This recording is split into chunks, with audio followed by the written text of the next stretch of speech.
আমার আজকের ওয়াজের আলোচ্য বিষয় হচ্ছে সুদ নিয়ে কথা।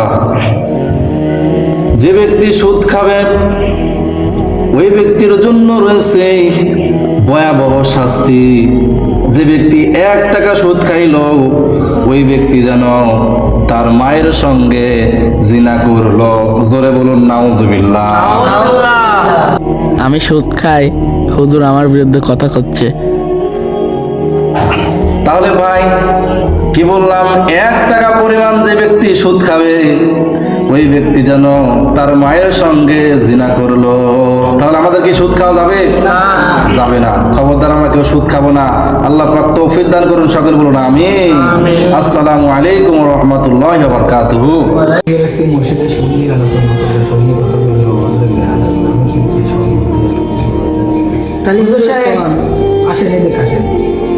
আসসালামু আলাইকুম সবাই। ওয়ালাইকুম আসসালাম। আপনি মসজিদে সুদ নিয়ে আলোচনা করলেন। জি, জি। এটি ছাড়া কি আর আসছিল না? আমি একটা মসজিদের সভাপতি, গণ্যমান্য মানুষ, এলাকার সকলে আপনি সুদ নিয়ে কথা বলেন।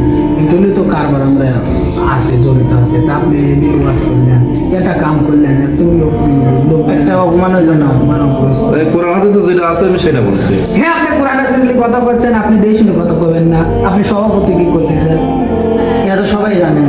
আপনি জানেন না? তাহলে আপনি অন্য মসজিদ দেন।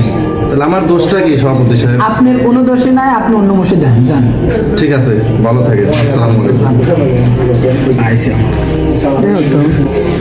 সুদ নিয়ে কথা বললাম, তাও চাকরি হারালাম। সমস্যা নেই, আল্লাহ এক ব্যবস্থা করবে ইনশাল্লাহ।